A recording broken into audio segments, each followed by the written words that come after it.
नमस्कार दोस्तों, स्वागत है आपका अपने चैनल अल्टीमेट नॉलेज पर। दोस्तों, आप सब लोग इस बात को बहुत अच्छे से जानते हैं कि इजराइल और भारत की दोस्ती बहुत पुरानी है। दोनों ही देश एक दूसरे के बुरे समय पर हमेशा एक दूसरे के साथ खड़े रहते हैं और मोदी के आने के बाद से तो भारत और इजराइल की दोस्ती में और ज़्यादा मजबूती देखने को मिली है। दोस्तों, भारत और इजराइल दोनों ही एक ऐसे देश है जिससे दुनिया भर का शांति प्रिय समुदाय बहुत ज़्यादा चिढ़ता है।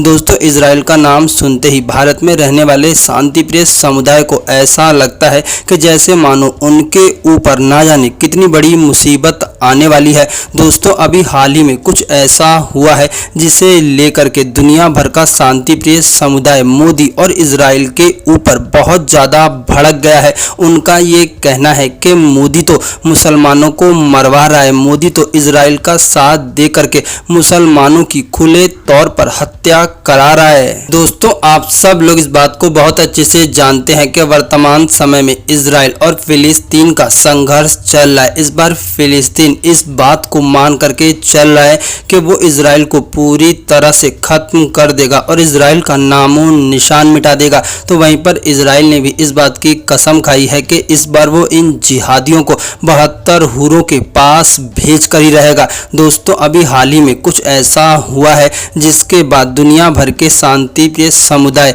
भारत और मोदी को बहुत ज़्यादा कोसने लगे हैं। दोस्तों, अभी हाल ही में इजराइल ने गाजा के ऊपर अटैक किया था और ये अटैक यूएन मुख्यालय के पास हुआ था। दोस्तों, अटैक के बाद उन्हें वहां पर कुछ ऐसी चीजें मिली थी जिसके कारण से दुनिया भर का शांति प्रिय समुदाय मोदी को बहुत ज़्यादा कोसने लगा है। दोस्तों, एक्चुअली में इजराइल के मिसाइल अटैक के बाद वहां पर कुछ सेल्स मिले थे जिन पर मेड इन इंडिया लिखा था, जिसके बाद भारत के साथ साथ दुनिया भर का शांति प्रिय समुदाय इस बात को कह रहा है कि मोदी तो इजराइल को मिसाइल सप्लाई कर रहे हैं और इजराइल इन मिसाइलों से मुसलमानों को मार रहा है। दोस्तों, अगर कुल मिलाकर के देखा जाए तो एक छोटे से सेल्स मिलने से पूरी दुनिया में इतना हड़कंप मच गया कि पूरी दुनिया के शांति प्रिय समुदाय भारत और मोदी को गाली देने लगे हैं। हालांकि इस बात में कोई भी सच्चाई नहीं है। दोस्तों, भारत इजराइल को किसी भी प्रकार की कोई मिसाइल सप्लाई नहीं कर रहा जिसका प्रयोग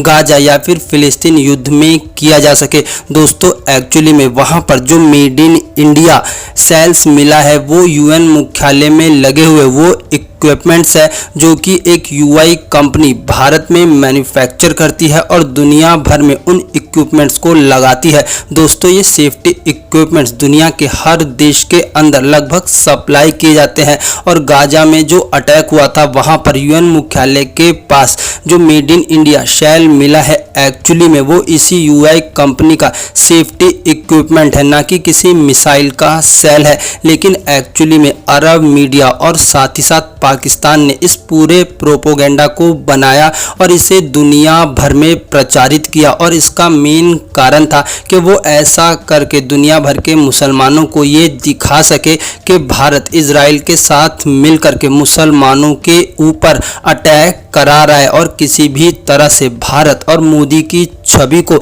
नेस्तो नाबूद किया जाए।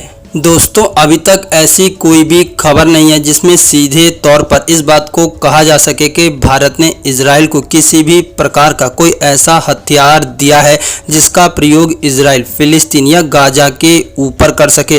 दोस्तों, आप लोगों को क्या लगता है कि इस घटनाक्रम के बाद क्या मोदी को सचमुच इजराइल को मिसाइल्स और हथियार देने चाहिए या फिर नहीं देने चाहिए? आप लोगों की जो भी राय हो प्लीज़ कमेंट बॉक्स में ज़रूर बताएं और आप लोगों का इस अरब और पाकिस्तानी प्रोपोगेंडा के बारे में क्या सोचना है इसके बारे में भी कमेंट करके ज़रूर बताएं।